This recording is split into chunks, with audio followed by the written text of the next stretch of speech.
എല്ലാ പ്രിയ കൂട്ടുകാർക്കും നമസ്കാരം. റോബ് മൈ ഷോയുടെ ഏറ്റവും പുതിയ എപ്പിസോഡിലേക്ക് സ്വാഗതം.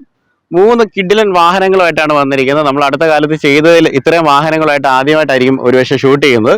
അപ്പോൾ എൻ്റെ കൂടെ ഉള്ളത് നമ്മുടെ ടൊയോട്ടയുടെ 3 വാഹനങ്ങളാണ്. ഇങ്ങേയറ്റത്ത് കിടക്കുന്നത് ഹൈ റൈഡറാണ്, തൊട്ടിപ്പുറത്ത് ക്യാംറി, അതുപോലെ തന്നെ അങ്ങേയറ്റത്ത് ഹൈ ക്രൂസ്. ഈ വാഹനങ്ങൾക്ക് ഒരു പ്രത്യേകതയുണ്ട്, ഇതെല്ലാം ഹൈബ്രിഡ്, സ്ട്രോങ് ഹൈബ്രിഡ് ആയിട്ടുള്ള വാഹനങ്ങളാണ്. അപ്പോൾ നമ്മൾ ഇന്ന് സംസാരിക്കാൻ പോകുന്നത് ഹൈബ്രിഡ് എന്ന് പറയുന്ന ടെക്നോളജിയെ കുറിച്ചാണ്. അപ്പം എന്താണ് ഹൈബ്രിഡിൻ്റെ ഇപ്പോഴത്തെ അവസ്ഥ, ഫ്യൂച്ചർ എന്ന് പറയുന്ന ഹൈബ്രിഡ് ആണോ ഇലക്ട്രിക് ആണോ, ഈ ഹൈബ്രിഡിന് എന്തൊക്കെ പ്രത്യേകതകളുണ്ട്, നിലവിൽ ഇന്ത്യയിൽ ഹൈബ്രിഡ് കാറുകൾ വിൽക്കുന്ന കമ്പനികൾ ഏതൊക്കെയാണ്, ഇത്തരം കാര്യങ്ങളാണ് നമ്മൾ സംസാരിക്കാൻ പോകുന്നത്. അപ്പോൾ ഇതുവരെ നമ്മുടെ പേജ് ഒന്ന് ഫോളോ ചെയ്തിട്ടില്ലെങ്കിൽ തീർച്ചയായിട്ടും ഫോളോ ചെയ്യുക, ചാനൽ സബ്സ്ക്രൈബ് ചെയ്യുക, അതുപോലെ ഇൻസ്റ്റാഗ്രാം പേജും ഒക്കെ ഒന്ന് ഫോളോ ചെയ്താൽ നന്നായിരിക്കും. So again welcome to Rob my show. നമുക്ക് ഈ ഒരു ഹൈബ്രിഡിന്റെ ഒരു ചരിത്രത്തെക്കുറിച്ച് പറയുന്നതിന് മുമ്പ് നമുക്കൊരു വാഹനത്തിന്റെ ഇപ്പം കറന്റ്ലി ഉള്ള ട്രെൻഡുകളെ കുറിച്ച് സംസാരിക്കാം. ഓരോ കാലഘട്ടത്തിലും ഓരോ ടൈപ്പ് ഓഫ് വാഹനങ്ങളാണ് പൊതുവെ ഉണ്ടാവുക. പ്രത്യേകിച്ച് ഇപ്പോൾ ഇലക്ട്രിക് കാറിന്റെ ഒരു യുഗമാണ്. ഫ്യൂച്ചർ ഈസ് ഇലക്ട്രിക് എന്നാണ് എല്ലാവരും പറയുന്നത്. പക്ഷേ ഫ്യൂച്ചർ ഈസ് ഇലക്ട്രിക് എന്ന് നമുക്ക് ഒരിക്കലും പറയാനായിട്ട് പറ്റത്തില്ല. ഇപ്പോഴത്തെ ഒരു ഇപ്പോൾ ഇലക്ട്രിക് എന്ന് പറയുന്ന ഒരു പ്രസന്റ് ആണെന്നാണ് ഞാൻ പറയുന്നത്. അതായത് ഇപ്പോൾ നിലവിൽ ഇലക്ട്രിക് ആണ് വരുന്നത്. എന്നാൽ അടുത്ത ഒരു 10 വർഷത്തിനുള്ളിൽ ഗ്ലോബലി ഇലക്ട്രിക്കിന്റെ ഒരു അവസ്ഥ അല്ലെങ്കിൽ ഇലക്ട്രിക് കാറുകളുടെ എണ്ണം ഒരുപാട് കൂടും. പക്ഷേ ഇലക്ട്രിക് കൊണ്ട് നിൽക്കുമോ നമുക്കറിയത്തില്ല. ഇനി പുതിയ എന്തെങ്കിലും ഒരു സംവിധാനം, നമ്മൾ ഇത്ര നാൾ വിചാരിച്ചുകൊണ്ടിരുന്ന പെട്രോൾ കാറുകളും ഡീസൽ കാറുകളും മാത്രമേ ഉണ്ടാവുള്ളൂ എന്നൊക്കെ ആയിരിക്കും വിചാരിച്ചുകൊണ്ടിരുന്നത്. അതിൽ നിന്ന് മാറി ഇപ്പോൾ ഇലക്ട്രിക് വരുന്നു, അതുപോലെ തന്നെ ഹൈഡ്രജൻ സെൽസ് വരുന്നു. ഇനി പുതുതായിട്ട് എന്തെങ്കിലും ലോഹത്തിന്റെ സങ്കീർണം കൊണ്ട് എന്തെങ്കിലും വേറെ സംവിധാനം കണ്ടുപിടിച്ച് കഴിഞ്ഞാൽ കുറച്ചുകൂടെ എക്കണോമിക് ആയിട്ടുണ്ടെങ്കിൽ അതായിരിക്കും ഇനി ഭൂമിയിൽ വരാൻ പോകുന്നത്. അപ്പം നിലവിൽ പ്രസന്റ് സിറ്റുവേഷനിൽ നമുക്കിപ്പോൾ ഒരു ഗ്ലോബൽ ഒരു വാഹനങ്ങളുടെ ട്രെൻഡ് നോക്കിക്കഴിഞ്ഞാൽ എല്ലാവരും ഒരു ഇലക്ട്രിക്കിലേക്ക് പോവുകയാണ്. അപ്പോൾ അതിന് 2 വശങ്ങൾ ആൾക്കാർ പറയുന്നുണ്ട്. ഇലക്ട്രിക് ഈ പറയുന്ന പോലെ ഒരു ട്രെൻഡ് ആകുക എന്നുള്ള ചാൻസസ് കുറവാണെന്ന് പറയുന്നവരുണ്ട്. കാരണം ഇലക്ട്രിക്കിന്റെ ഒരു ഗ്രോത്ത് ഉദ്ദേശിക്കുന്ന രീതിയിൽ പോയിട്ട് പെട്ടെന്ന് ഒന്ന് നിന്ന് പോവുകയൊക്കെ ചെയ്യുന്നൊരു സാഹചര്യമുണ്ട്. അപ്പം ആൾക്കാർ ഏറ്റവും കൂടുതൽ ചർച്ച ചെയ്യപ്പെട്ടത് ഹൈബ്രിഡ് എന്ന് പറയുന്ന ഒരു സംവിധാനത്തെക്കുറിച്ചാണ്. ഹൈബ്രിഡ് എന്ന് പറഞ്ഞാൽ തന്നെ 2 സിസ്റ്റംസ് ഒരുമിച്ച് പ്രവർത്തിക്കുന്ന ഒരു സംവിധാനത്തിനാണ് ഹൈബ്രിഡ് എന്ന് പറയുന്നത്. അതായത് ആ ഒരു വാക്കിൻ്റെ അർത്ഥം എന്ന് പറയുന്നത്. അപ്പം വാഹനങ്ങളിലേക്ക് വരുമ്പോൾ ഹൈബ്രിഡ് എന്ന് പറയുമ്പോഴത്തേന് 2 ടെക്നോളജിയാണ് അവർ ഉദ്ദേശിക്കുന്നത്. പ്രധാനമായിട്ടും ഹൈബ്രിഡ് നമ്മൾ കേട്ടുള്ളത് ഇലക്ട്രിക് പ്ലസ് ഒരു IC എഞ്ചിൻ, അതായത് നമുക്ക് പെട്രോളോ ഡീസലോ ഒഴിച്ച് ഓടാൻ പറ്റുന്ന ഒരു എഞ്ചിൻ, ഇതിൻ്റെ ഒരു കോമ്പിനേഷനാണ് ഹൈബ്രിഡ് എന്ന് പറയുന്നത്.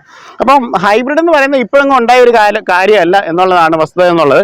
കാറുകളുടെ ചരിത്രം മുതൽ ഹൈബ്രിഡ് എന്ന് പറഞ്ഞ ഒരു ടെക്നോളജി വികസിപ്പിക്കാണ്ട് ശ്രമിച്ചെന്നുള്ളതാണ്. 1989 തന്നെ ഹെൻറി പൈപ്പർ എന്ന് പറഞ്ഞ ഒരാൾ പെട്രോൾ പ്ലസ് ഇലക്ട്രിക് വാഹനം ഡെവലപ്പ് ചെയ്യാനുള്ളതിന്റെ പേറ്റന്റിന് അപ്ലൈ ചെയ്തെന്നുള്ളതാണ് 1889. അതായത് എത്രയോ വർഷങ്ങൾക്ക് മുമ്പാണ് അല്ലേ. അതിനുശേഷം 1900-ന്റെ തുടക്കത്തിൽ തന്നെ നമ്മുടെ പോർഷയാണ് ആദ്യമായിട്ട് ഈ പറയുന്ന പോലെ ഒരു ഇലക്ട്രിക് ഹൈബ്രിഡ് ഒരു സിസ്റ്റം ഉണ്ടാക്കിയെടുക്കുന്നത്. അപ്പം അതിനുശേഷം നമ്മൾ നോക്കിക്കഴിഞ്ഞാൽ പലതരത്തിലുള്ള പരീക്ഷണങ്ങൾ നടന്നിട്ടുണ്ട്. എന്നാൽ ഇപ്പം മോഡേൺ ആധുനിക ഒരു യുഗത്തിൽ ഏറ്റവും കൂടുതൽ ഹൈബ്രിഡ് കാറുകൾ അല്ലെങ്കിൽ ഹൈബ്രിഡ് ടെക്നോളജിയിൽ ഏറ്റവും ടോപ്പ് നിൽക്കുന്ന ജാപ്പനീസ് ബ്രാൻഡുകളാണ്. പ്രത്യേകിച്ച് ടൊയോട്ടയാണ് വേൾഡിൽ ഏറ്റവും കൂടുതൽ ഹൈബ്രിഡ് കാറുകൾ വിറ്റ ഒരു കമ്പനി എന്ന് പറയുന്നത്. പിന്നെ അതിനെ ഫോളോ ചെയ്തുകൊണ്ട് ഉള്ളൊരു വാഹനം എന്ന് പറയുന്നത് ഹോണ്ട എന്ന് പറയുന്ന വാഹന നിർമ്മാതാക്കളാണ്. അപ്പോൾ ഈ 2 ജാപ്പനീസ് കമ്പനീസ് ആണ് ഹൈബ്രിഡിന്റെ കാര്യത്തിൽ ഏറ്റവും ടോപ്പ് എന്ന് പറയുന്നത്. ഇന്ന് ഇന്ത്യയിൽ ഏറ്റവും കൂടുതൽ ഹൈബ്രിഡ് കാർസ് അല്ലെങ്കിൽ ഹൈബ്രിഡ് സെഗ്മെന്റിൽ ഏറ്റവും കൂടുതൽ പ്രോമിനന്റ് ആയിട്ട് നിൽക്കുന്ന ഒരു ബ്രാൻഡാണ് ടൊയോട്ട എന്ന് പറയുന്നത്. അപ്പോൾ അവരുടെ 3 വാഹനങ്ങളാണ് നമ്മുടെ കൂടെ ഉള്ളത്. അപ്പം ഹൈബ്രിഡിനെ സംബന്ധിച്ച് പറയുകയാണെന്നുണ്ടെങ്കിൽ നേരത്തെ പറഞ്ഞ പോലെ 2 സിസ്റ്റംസിന്റെ യോജിപ്പാണെന്ന് പറഞ്ഞു, പെട്രോൾ പ്ലസ് ഇതാണ്. അപ്പം അതിന് തന്നെ പല കോമ്പിനേഷൻസ് ഉണ്ട്. അപ്പം നമുക്ക് എന്തൊക്കെ തരത്തിലുള്ള ഹൈബ്രിഡ് വാഹനങ്ങൾ ഉണ്ടെന്ന് നോക്കാം. അതിനകത്ത് നമ്മളിപ്പം മാരുതിയുടെ ഒക്കെ ചില വാഹനങ്ങളിനകത്ത് മൈൽഡ് ഹൈബ്രിഡ് എന്നൊക്കെ നമ്മൾ കേട്ടിട്ടുണ്ടല്ലേ. അപ്പോൾ അത് ഒരുപാട് പേര് വിമർശിക്കാറുണ്ട്. അത് ശരിക്കും പറഞ്ഞ ഒരു ഹൈബ്രിഡ് സിസ്റ്റം അല്ല, ഇത് മനുഷ്യനെ ഒന്ന് എന്താ പറയുന്നത്, അത് വേറൊരു മാർക്കറ്റിങ്ങിന്റെ ആവശ്യത്തിന് വേണ്ടി ഹൈബ്രിഡ് എന്ന് പറയുന്നൊക്കെ ഉണ്ട്. അപ്പോൾ യഥാർത്ഥമായിട്ട് ഹൈബ്രിഡ് എന്താണെന്ന് നോക്കാം. ഹൈബ്രിഡിന്റെ സിസ്റ്റത്തിനകത്ത് നമുക്ക് പല കോമ്പിനേഷൻസിലാണ് വർക്ക് ചെയ്യുന്നത്. ഇപ്പം പാരലൽ ഹൈബ്രിഡ് എന്ന് പറഞ്ഞ ഒരു സെഗ്മെന്റ് ഉണ്ട്. ആ പാരലൽ ഹൈബ്രിഡ് എന്ന് പറഞ്ഞു കഴിഞ്ഞാൽ ആ ഒരു വാഹനത്തിനകത്ത് ഒരു ഇലക്ട്രിക്കൽ സിസ്റ്റവും അതുപോലെ തന്നെ ഒരു IC എഞ്ചിൻ സിസ്റ്റവും ഉണ്ട്. അപ്പോൾ ഇത് രണ്ടും ഒരുമിച്ചാണ് പ്രവർത്തിക്കുന്നത്. ഒരുമിച്ച് പ്രവർത്തിക്കുക എന്ന് പറഞ്ഞു കഴിഞ്ഞാൽ ഈ വാഹനം ഓടിക്കാൻ തുടങ്ങുന്ന സമയത്ത് കുറച്ച് നേരം ഇലക്ട്രിക് ആയിട്ട് പ്രവർത്തിക്കും. അതിനുശേഷം അതിനെ പിന്നെ ബാറ്ററിയുടെ ചാർജ് കുറഞ്ഞ് കഴിയുമ്പോൾ എഞ്ചിൻ ഓൺ ആവുന്നു, അത് പ്രവർത്തിക്കുന്നു. അപ്പോൾ അതിനെ പാരലായിട്ട് വർക്ക് ചെയ്യുന്നുണ്ട്. അപ്പം ഇപ്പം നമ്മൾ കാണുന്നതെല്ലാം പാരലൽ ഹൈബ്രിഡ് സിസ്റ്റമാണ്. കാരണം ഈ വാഹനങ്ങളെല്ലാം സ്റ്റാർട്ട് ചെയ്യാനായിട്ടും ഈ ലോ സ്പീഡ്സിൽ ഓടാനായിട്ടും നമുക്ക് ഇലക്ട്രിക് മോട്ടറാണ് ഉപയോഗിച്ച് വരുന്നത്. എന്നാൽ കൂടുതൽ പവർ വേണ്ട സമയത്ത് ഇതിൻ്റെ എഞ്ചിൻ കിക്ക് ഓൺ ആകുന്നു, എന്നിട്ട് നമ്മൾ ഓടിക്കുകയും ചെയ്യുന്നു. അപ്പം വളരെ വലിയ സ്പീഡുകളിൽ ആവശ്യമുള്ള സമയത്ത് ഈ രണ്ടും കൂടെ സംയുക്തമായിട്ട് പ്രവർത്തിക്കുന്നു. ഇനി ഒരു പാരലൽ ഒരു സീരിയസ് ആയിട്ടുള്ള ഒരു ഹൈബ്രിഡ് ഉണ്ട്, ഒരു കോൺസെപ്റ്റ് ഉണ്ട്. സീരിയസ് ഹൈബ്രിഡ് എന്ന് പറഞ്ഞു കഴിഞ്ഞാൽ ഒരു വാഹനം ഓടുന്ന ഇലക്ട്രിക് ആയിട്ടായിരിക്കും. ഓക്കെ, അപ്പം എന്നിട്ട് ഇതിനകത്ത് ഒരു ജനറേറ്റർ, അതായത് എഞ്ചിൻ ഒരു ജനറേറ്റർ ആയിട്ട് പ്രവർത്തിച്ചിട്ട് ആ ഒരു ജനറേറ്റർ ഉപയോഗിച്ച് നമ്മൾ ബാറ്ററിയെ ചാർജ് ചെയ്യുന്നു. അതിനുശേഷം നമ്മൾ ഈ വാഹനം ഓടിക്കുന്ന രീതിയുണ്ട്. അപ്പോൾ അതിനാണ് സീരീസ് എന്ന് പറയുന്ന ഒരു സീറ്റ് എന്ന് പറയുന്നത്. അപ്പോൾ ഈ രണ്ട് സിസ്റ്റംസ് കൂടാതെ പറഞ്ഞിട്ടുണ്ട് പവർ സ്പ്ലിറ്റ് ആയിട്ട് വരുന്ന ഹൈബ്രിഡ്സ് ആയിട്ടുണ്ട്. അതായത് സീരീസും പാരലലും വർക്ക് ചെയ്യുന്ന തരത്തിലുള്ള ഹൈബ്രിഡ് സിസ്റ്റംസ് ആണ് പൊതുവേ നമ്മൾ കണ്ടുവരുന്നത്. അപ്പം ഇതൊക്കെയാണ് ഒരു ഹൈബ്രിഡിന്റെ രീതികൾ എന്ന് പറയുന്നത്. അപ്പം നമ്മളിപ്പോൾ കറന്റ് എല്ലാവരും ഉപയോഗിക്കുന്നത് പാരലൽ ഹൈബ്രിഡ്സ് ആണ്. ഇത് കൂടാതെ നമുക്ക് 1-2 സംവിധാനങ്ങളുണ്ട്. അപ്പോൾ എന്തൊക്കെയാണെന്ന് നമുക്ക് നോക്കാം. നിങ്ങൾ പ്ലഗ് ഇൻ ഹൈബ്രിഡിനെ കുറിച്ച് നിങ്ങൾ കേട്ടിട്ടുണ്ടായിരിക്കും അല്ലേ? പ്ലഗ് ഇൻ ഹൈബ്രിഡ് എന്ന് പറഞ്ഞു കഴിഞ്ഞാൽ നമ്മൾ ഇപ്പോൾ നിലവിലുള്ള ഒരു ഇലക്ട്രിക് കാർ പോലെ വാഹനം ഇരിക്കും. നമ്മൾ വീട്ടിൽ നിന്ന് വാഹനം നമ്മൾ ചാർജ് ചെയ്യുന്നു, മാക്സിമം നമ്മൾ ഇലക്ട്രിക് ആയിട്ട് നമ്മൾ ഓടിക്കുന്നു, അവസാനം നമ്മൾ ചാർജ് ചെയ്യാൻ നേരത്ത് എഞ്ചിൻ ഓൺ ആക്കി തിരിച്ച് വീട്ടിലേക്ക് വരുന്ന ഒരു സംവിധാനത്തെയാണ് നമ്മൾ ഒരു പ്ലഗ് ഇൻ ഹൈബ്രിഡ് സിസ്റ്റം ആയിട്ട് പറയുന്നത്. വളരെ സിമ്പിൾ ആയിട്ട് പറഞ്ഞു പോകുന്നതാണ്. ഇനി അതല്ലാതെ ഇനി ഫ്ലെക്സി ഫ്യൂവൽ ഹൈബ്രിഡ് എന്ന് പറയുന്ന സിസ്റ്റം കൊണ്ടാണ്. ഫ്ലെക്സി ഫ്യൂവൽ എന്ന് പറഞ്ഞു കഴിഞ്ഞാൽ നമുക്കിപ്പം ഈ ഇലക്ട്രിക്കിന്റെ കൂടെ പെട്രോൾ തന്നെ വേണമെന്നില്ല, ഇപ്പോൾ എഥനോൾ ഒക്കെ ഉപയോഗിക്കാം. അതായത് നമുക്കൊരു സപ്പോർട്ട് പോലെ നമുക്ക് ഓടിച്ചെടുക്കാൻ പറ്റുന്നത്. അപ്പോൾ അങ്ങനെ പലതരത്തിലുള്ള സാങ്കേതിക വിദ്യകൾ നമ്മളിവിടെ കണ്ടുവരുന്നുണ്ട്. അപ്പം നമ്മൾ വേൾഡിൽ ഏറ്റവും കൂടുതൽ ഹൈബ്രിഡിന് ഏറ്റവും കൂടുതൽ ഇമ്പോർട്ടൻസ് കൊടുത്ത് അല്ലെങ്കിൽ ഹൈബ്രിഡിൽ ഏറ്റവും കൂടുതൽ റിസർച്ച് ചെയ്യുന്ന ടൊയോട്ട എന്ന് പറയുന്ന ബ്രാൻഡാണ്. 1997 അവരുടെ പ്രൈസ് ആണ് വേൾഡിൽ ഏറ്റവും കൂടുതൽ വിറ്റ് പോയിട്ടുള്ള ഹൈബ്രിഡുകളിലൊന്ന്. ഇപ്പം ഇലക്ട്രിക് ആണോ അതുപോലെ തന്നെ ഇനി പഴയ പോലെ ഫ്യൂവൽ സിസ്റ്റം തന്നെയാണോ വരുന്നത്, അല്ലെങ്കിൽ മറ്റുള്ള ഫ്യൂവലാണോ വരുന്നത് എന്നൊക്കെ ഉള്ള ഒരു ചിന്തയും പ്രശ്നങ്ങളൊക്കെ എപ്പോഴും നിന്നുകൊണ്ടിരിക്കുകയാണ്. അപ്പം നിലവിൽ ഇലക്ട്രിക്കിലേക്ക് 100% മാറാനായിട്ട് താല്പര്യം കുറവുള്ളവരുണ്ട്. കാരണം ഇതിനകത്ത് റേഞ്ച് ആങ്സൈറ്റി എന്ന് പറഞ്ഞൊരു പ്രശ്നം എപ്പോഴും ഉണ്ട്. നമ്മുടെ 2 ആഴ്ച മുമ്പ് നമ്മൾ ചെന്നൈ പോയൊരു വാഹനം നമ്മൾ 1% നമ്മൾ ചെന്നൈയിലെ ക്രോംപെട്ടികൾ കൂടെ ഓടിച്ച് വണ്ടി വഴി നിന്ന് പോകുമോ എന്നുള്ളൊരു റേഞ്ച് ആങ്സൈറ്റി ഉള്ളൊരു വീഡിയോ നിങ്ങൾ കണ്ടതാണ്. കാരണം അതിനകത്ത് എല്ലാവർക്കും നമ്മളോടൊപ്പം തന്നെ പ്രേക്ഷകർക്ക് ടെൻഷൻ അടിച്ചൊരു കാര്യമാണ് ഈ വാഹനം പെട്രോൾ പമ്പ് വരെ ഈ ചാർജിങ് സ്റ്റേഷൻ വരെ എത്തും എന്നുള്ള കാര്യം. അപ്പം റേഞ്ച് ആങ്സൈറ്റി നിൽക്കുന്നിടത്തോളം കാലം ഈ ഇലക്ട്രിക് എന്ന് പറയുന്ന ഒരു വാഹനത്തിലേക്ക് 100% മൈഗ്രേറ്റ് ചെയ്യാനായിട്ട് ആൾക്കാർക്ക് ഒരു മടിയുണ്ടാവും. അപ്പോൾ അങ്ങനെയുള്ളവർക്ക് വേണ്ടി ഫ്യൂവൽ എക്കണോമിക് ആയിട്ടുള്ള ഒരു വാഹനമാണ് ഹൈബ്രിഡ് എന്ന് പറയുന്നത്. അപ്പോൾ ഹൈബ്രിഡ് മെയിൻ ആയിട്ട് വാഹനത്തിന്റെ ഫ്യൂവൽ എഫിഷ്യൻസി കൂട്ടുക എന്നുള്ള ഒരു ടെക്നോളജിയാണ്. അതുപോലെ തന്നെ വാഹനത്തിന്റെ യാത്രാസുഖം കൂട്ടുക. ഈ 2 കാര്യങ്ങൾക്കാണ് ഹൈബ്രിഡിനെ ആൾക്കാർ ഡിപ്പെൻഡ് ചെയ്യുന്നത്. അപ്പോൾ അത്തരത്തിൽ നോക്കുമ്പോൾ ആ സെഗ്മെന്റിൽ ഇന്ത്യയിൽ ഏറ്റവും ടോപ്പായി നിൽക്കുന്ന ടൊയോട്ട എന്ന് പറയുന്ന ഈ വാഹന നിർമ്മാണ കമ്പനിയാണ്. അപ്പോൾ അവരുടെ 3 സ്ട്രോങ് ഹൈബ്രിഡ് വാഹനങ്ങളാണ് നമ്മുടെ നിലവിലുള്ളതെന്ന് പറഞ്ഞാൽ, പ്രത്യേകിച്ച് എടുത്ത് പറയുകയാണെങ്കിൽ എൻ്റെ ഇങ്ങേ സൈഡിൽ കിടക്കുന്ന മനോഹരമായിട്ടുള്ള ഹൈറൈഡർ, ആ വാഹനത്തെക്കുറിച്ച് ഞാൻ കൂടുതലൊന്നും പറയേണ്ട കാര്യമില്ല. സ്ട്രോങ് ഹൈബ്രിഡ് ആയിട്ട് വന്നിട്ട് വാഹനമാണ്. അതവരുടെ പരസ്യം തന്നെ ഒരു ഫുൾ ടാങ്കിൽ 1200 കിലോമീറ്റർ ഓടാൻ പറ്റുമെന്നുള്ളതാണ് വാഹനം. ഈ കഴിഞ്ഞ ദിവസം നമ്മുടെ ഒരു അടുത്ത സുഹൃത്ത് ഇതുപോലെ തിരുവനന്തപുരത്ത് നിന്ന് കാസർഗോഡ് വരെ ഈ ഒരു വാഹനമായിട്ട് പോയിട്ട് തിരിച്ചു വരുന്ന ഒരു സാഹചര്യം ഉണ്ടായി. അപ്പോൾ അവർ മൊത്തം ചെക്ക് ചെയ്തപ്പോൾ അവർക്ക് കിട്ടുന്നത് 1158 കിലോമീറ്റർ ആണ്. അതായത് 1200 പറഞ്ഞിട്ട് 1158 നമുക്ക് ഈ ഒരു വാഹനത്തിന്റെ ഫുൾ ടാങ്കിൽ കിട്ടിയെന്നാണ് പറയുന്നത്. അപ്പം സീരിയസ്ലി നിങ്ങൾ ആരെങ്കിലും സുഹൃത്തുക്കൾ ഹൈബ്രിഡ് ഉപയോഗിക്കുന്നുണ്ടെങ്കിൽ അവരോട് ചോദിക്കുക. അപ്പം നമുക്കൊരു റേഞ്ച് ആങ്സൈറ്റിയും നമ്മൾ പേടിക്കേണ്ട കാര്യമില്ല. ഇത് ഇലക്ട്രിക്കിന്റെ ഒരു ഫീച്ചേഴ്സോടുകൂടി, കാരണം ഈ വാഹനം നമുക്ക് സ്ലോ സ്പീഡിൽ പോകുമ്പോൾ ഇലക്ട്രിക് ആയിട്ട് ഓടിക്കുകയും ചെയ്യാം, അതുപോലെ തന്നെ ഹൈ ഫ്യൂവൽ എഫിഷ്യൻ്റ് ആയിട്ട് നമുക്ക് കൊണ്ടുപോവുകയും ചെയ്യാം. അപ്പോൾ ഇതാണ് ഈ ഒരു വാഹനത്തെക്കുറിച്ച് പറയാനുള്ളത്. അപ്പോൾ ഇനി ബാക്കിയുള്ള 2 വാഹനങ്ങളെക്കുറിച്ചും അല്ലെങ്കിൽ വാഹനത്തിന്റെ വിലയെക്കുറിച്ചും മോഡലുകളെക്കുറിച്ചും നമുക്ക് സംസാരിക്കാം. നമുക്കിന്ന് വാഹനം തന്നിരിക്കുന്ന കൈരളി ടൊയോട്ട എന്നാണ്, ട്രിവാൻഡ്രത്തുള്ള ഷോറൂമാണ്. അപ്പം അവിടെ നിന്ന് നമ്മുടെ കൂടെ 2 സുഹൃത്തുക്കൾ വന്നിട്ടുണ്ട്. അപ്പോൾ അവരെ നമ്മൾ പരിചയപ്പെടുത്തുകയും അതുപോലെ തന്നെ ഈ വാഹനത്തെക്കുറിച്ച് അവർ നമ്മളോട് ഓരോ വാഹനത്തെക്കുറിച്ച് അവർ സംസാരിക്കുന്നതായിരിക്കും. അപ്പോൾ നമ്മളിവിടെ ഇന്നുള്ളത് അതുലാണ് കേട്ടോ. അതുല, നമസ്കാരം. ഓക്കെ, അപ്പോൾ അതിലാണ് ഇന്ന് നമുക്ക് ഈ ഒരു വാഹനത്തെക്കുറിച്ച് പറഞ്ഞു തരാൻ പോകുന്നത്. നമ്മുടെ ഇവിടെ ഉള്ളത് ഹൈറൈഡർ ആണ്. അപ്പോൾ ഹൈറൈഡറിന്റെ വിശേഷണങ്ങൾ എന്തൊക്കെയാണെന്നുള്ളതാണ് പറയാൻ പോകുന്നത്. കാരണം ഈ വാഹനത്തിന് ഒരുപാട് പ്രത്യേകതയുണ്ട്. പ്രത്യേകിച്ച് ഇതിന് ഞാൻ നേരത്തെ സംസാരിച്ച സമയത്ത് ഇതിന്റെ മൈലേജ് തന്നെയാണ് ഇതിന്റെ ഏറ്റവും വലിയൊരു ഫാക്ടർ എന്ന് പറയുന്നത്. അപ്പം ഇത് എന്തൊക്കെ വേരിയൻസ് ഉണ്ട്, അല്ലെങ്കിൽ ഇതിന് എന്തൊക്കെയാണ് ഇതിന്റെ മെച്ചങ്ങൾ എന്നുള്ളതാണ് അതിൽ പറയാൻ പോകുന്നത്. അതിൽ എന്താണ് ഇതിനെക്കുറിച്ച് പറയാനുള്ളത്?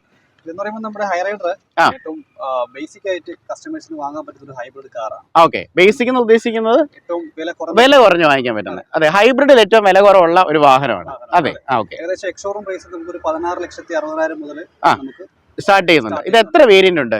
ഇത് മൊത്തം നമുക്ക് 3 വേരിയൻസിൽ അവൈലബിൾ ആണ്. എന്തൊക്കെയാണ്? SGV വേരിയൻസ് ആണ് വരുന്നത്. അപ്പൊ എസിനാണ് ഈ 1660 എന്ന് പറഞ്ഞത്, എക്സ്ഷോറൂം അല്ലേ? അത് ഓൺ റോഡിലേക്ക് വരുമ്പോൾ ഏതാണ്ട് ഒരു 20,60,000 സംതിങ് നമുക്ക് അത്രയും വ്യത്യാസങ്ങൾ വരുന്നുണ്ട്. ഇൻഷുറൻസ്, എക്സ്റ്റൻഡ് വാറന്റി എല്ലാം കൂടെ ചേർത്ത് വരുമ്പോൾ അത്രയും ആണ് വരുന്നത്. ഓക്കെ, അപ്പൊ ഇതിന്റെ ഒരു അഡ്വാൻറ്റേജ് എന്താണ്? എവിടെയാണ് കിടക്കുന്നത്? നമ്മൾ എന്തിനാണ് ഇത്ര പൈസ സ്പെൻഡ് ചെയ്ത് വാഹനം വാങ്ങിക്കേണ്ടി വരുന്നത്? അതായത് ഇതിന്റെ അഡ്വാൻറ്റേജ് എന്ന് പറഞ്ഞു കഴിഞ്ഞാൽ നമുക്കൊരു ഫുൾ ടൈം പെട്രോൾ അടിച്ചു കഴിഞ്ഞാൽ, അതായത് 45 ലിറ്റർ ആണ് full time capacity. 45 litre. Okay, അപ്പം ഏകദേശം ഒരു 5,000 രൂപയ്ക്ക് അടുത്ത് നമ്മൾ പെട്രോൾ 110 രൂപ വെച്ച് കണക്ക് നോക്കുമ്പോൾ 5,000 രൂപയോളം വരുന്നത്. അതെ അതെ. അങ്ങനെ പെട്രോൾ അടിച്ചു കഴിഞ്ഞാൽ ഫുൾ ടാങ്ക് ചെയ്ത് കഴിഞ്ഞാൽ നമുക്കൊരു 1,200ഓളം കിലോമീറ്റർ നമുക്ക് 1200 അടുത്ത് കിട്ടുമെന്നാണ് പറയുന്നത് അല്ലേ? അപ്പൊ നോർമലി നമ്മളൊരു ഇതുപോലത്തെ ഒരു വാഹനത്തിന് ഒരു 45 ലിറ്റർ അടിച്ചു കഴിഞ്ഞ് കഴിഞ്ഞാൽ നമുക്ക് എത്ര കിട്ടുമായിരിക്കും? 500-550 ഒക്കെ ആയിരിക്കും അല്ലേ കിട്ടുന്നത്? അപ്പൊ അതിന്റെ ഒരു ഇരട്ടിക്ക് മുകളിൽ അല്ലേ, ഒരു 3 ഇരട്ടിയോളം അടുത്ത് നമുക്ക് ഈ ഒരു വാഹനം കിട്ടുമെന്ന് പറയുന്നത്. അങ്ങനെയല്ലേ പറയുന്നത് അല്ലേ? ഓക്കെ, അപ്പൊ നമുക്ക് ഇതിനകത്ത് ബേസിക്കലി ഈ വാഹനം നമ്മൾ ഓടിച്ചു തുടങ്ങുന്ന സമയത്ത് ഇലക്ട്രിക് ആയിട്ട് പ്രവർത്തിക്കും അല്ലേ, അങ്ങനെയല്ലേ? ഇനി അതിന്റെ ചാർജ് കുറയുന്നതനുസരിച്ച് അല്ലെങ്കിൽ പവർ വേണ്ടതനുസരിച്ച് ഇത് സ്വിച്ച് ചെയ്ത് തിരിച്ചു വരികയാണ്. നമ്മൾ ആക്സിലേറ്റർ കൊടുക്കുന്നതനുസരിച്ച് നമ്മൾ നല്ല രീതിക്ക് ആക്സിലേറ്റർ കൊടുത്തു കഴിഞ്ഞാൽ വണ്ടിയുടെ എഞ്ചിനും സ്റ്റാർട്ട് ആവും, അതുപോലെ കമ്പൈൻഡ് പവർ വരും. കമ്പൈൻഡ് ആയിട്ടുള്ള പവർ വരും. നമ്മൾ വെറുതെ ജെന്റലി കൊടുത്തു കഴിഞ്ഞാൽ ഇലക്ട്രിക്കലായിരിക്കും വണ്ടി മൂവ് ചെയ്യുന്ന പറയല്ലേ. അപ്പൊ ഇതിന്റെ എഞ്ചിൻ എന്ന് പറയുമ്പോൾ എത്ര ലിറ്റർ എഞ്ചിൻ അത്? 1500 cc ആണ്.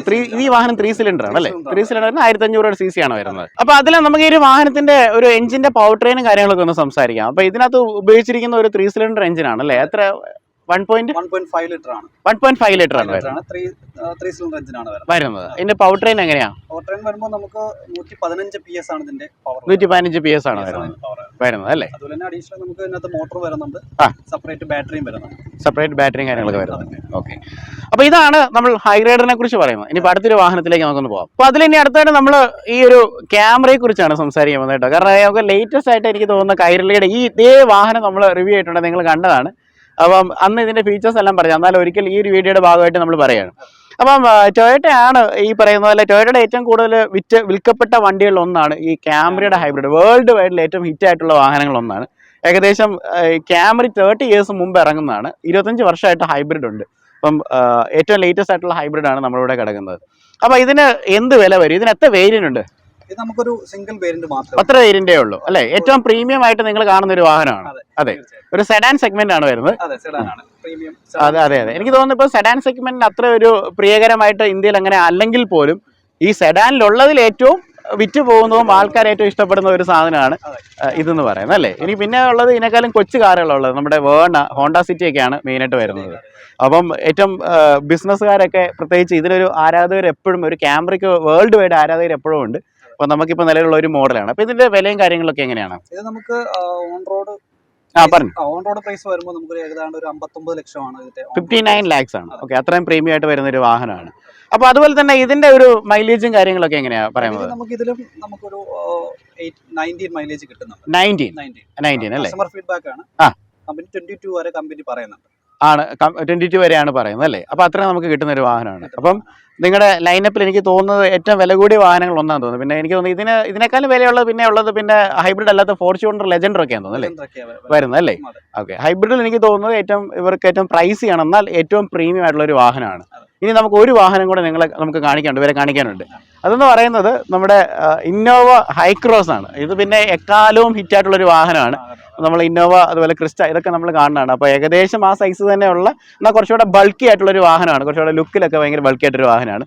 അപ്പം ഈ ഒരു വാഹനത്തിന്റെ ഒരു പ്രത്യേകത എന്ന് പറയുന്നത് ലൈക്ക് ഇതൊരു ഹൈബ്രിഡിലേക്ക് വരുന്ന സമയത്ത് ഇതിന്റെ അഡ്വാൻറ്റേജ് എന്താണെന്ന് പറയാമോ? ഇത് ഹൈബ്രിഡ് വരുമ്പോൾ ഇത് ഒന്നാമത്തെ കാര്യം ഇത് ഒരു 7 സീറ്റർ അല്ലെങ്കിൽ 8 സീറ്റർ വരുന്നൊരു വാഹനമാണ്. 8 സീറ്റർ അല്ല 7 സീറ്റർ ആയിട്ട് വരുന്ന ഒരു വാഹനമാണ്. ഓക്കെ, ഒരു വലിയ വെഹിക്കിളിൽ പോലും നമുക്ക് ഇത്രയും നല്ലൊരു മൈലേജ് നമുക്ക് കിട്ടും. ഇതിന് എങ്ങനെയാണ് ഇതിന്റെ ഫിഗേഴ്സ് ഒക്കെ? കസ്റ്റമേഴ്സ് കമ്പനി പറയുന്ന മൈലേജ് എന്ന് പറഞ്ഞാൽ 23 ആണ്. 23 ഹൈബ്രിഡ് വരുന്ന സമയത്ത് കസ്റ്റമർ ഫീഡ്ബാക്ക് അനുസരിച്ച് ഒരു 19-20 ഒക്കെ കസ്റ്റമേഴ്സിന് കിട്ടുന്നുണ്ട്. ആണല്ലേ? ഇത്രയും വലിയൊരു വാഹനത്തിലേക്ക് വരുന്ന സമയത്ത്. അപ്പൊ ഇതിന്റെ എഞ്ചിൻ ഒക്കെ എത്രയാ വരുന്നത്? 2000 cc ആണ് ഇതിന്റെ എഞ്ചിൻ. 2000 cc ആണ്. പെട്രോൾ 4 സിലിണ്ടർ പെട്രോൾ എഞ്ചിനാണ് വരുന്നത്. ഓക്കെ, അപ്പം ഇത്രയും വലിയൊരു വാഹനം നമ്മൾ നോർമലി നമ്മുടെ ഇന്നോവയ്ക്കൊക്കെ എനിക്ക് തോന്നുന്ന മൈലേജ് എന്ന് പറയുമ്പോൾ ഒരു 10-11 ആ റേഞ്ച് ഒക്കെ അല്ലേ?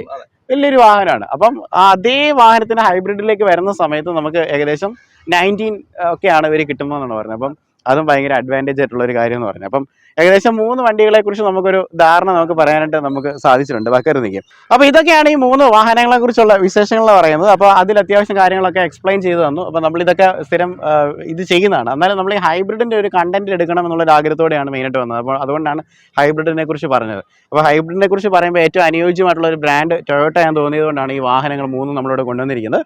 അപ്പം തീർച്ചയായിട്ടും ഈ ഒരു ഹൈബ്രിഡ് എന്ന് പറയുന്ന ടെക്നോളജി ഫ്യൂച്ചർ ആയിരിക്കുമോ, അല്ലെ ഹൈബ്രിഡിനെ കുറിച്ച് നിങ്ങളുടെ അഭിപ്രായം എന്താണ്? ഇതാണ് കണ്ണ് ചെയ്യേണ്ടത് എന്നൊക്കെ ഉള്ളതിനെ കുറിച്ചുള്ളൊരു നിങ്ങളുടെ ഒരു ഫീഡ്ബാക്ക് അറിയാൻ ഞാൻ ആഗ്രഹിക്കുന്നു. അതുപോലെ ഹൈബ്രിഡ് കാർസ് പ്രത്യേകിച്ച് ടൊയോട്ടയുടെ ഹൈറൈഡറോ അല്ലെങ്കിൽ ഇതൊക്കെ ഉപയോഗിക്കുന്ന ആൾക്കാരുണ്ടെങ്കിൽ മൈലേജിനെ കുറിച്ചൊക്കെ ഒന്ന് നിങ്ങളുടെ ഒരു ജെന്യൂൻ ആയിട്ടുള്ള ഫീഡ്ബാക്ക് നമ്മൾ അറിയാനായിട്ട് ആഗ്രഹിക്കുന്നു. പിന്നെ ഇതിൻ്റെ എക്സ്ഷോറൂം പ്രൈസ് അല്ലാതെ നിങ്ങൾ ഓൺ റോഡ് പ്രൈസുകളോ മറ്റോ ഓഫറുകളൊക്കെ അറിയണമെന്നുണ്ടെങ്കിൽ ഞാൻ കൈരളി ടൊയോട്ടയുടെ നമ്പേഴ്സ് കൊടുത്തേക്കാം. അപ്പം നിങ്ങൾക്ക് അതിനെ കോൺടാക്ട് ചെയ്യാൻ പറ്റുന്നുണ്ട്. അതിൽ നല്ല ബെസ്റ്റായിട്ട് കാര്യങ്ങളൊക്കെ പറഞ്ഞു തരുന്നതായിരിക്കും. ഓക്കെ, അപ്പോൾ താങ്ക് യു സോ മച്ച്. അപ്പോൾ പുതിയൊരു വീഡിയോ ആയിട്ട് കണ്ടുപിട്ടാൽ. So this is Robin signing from top my show.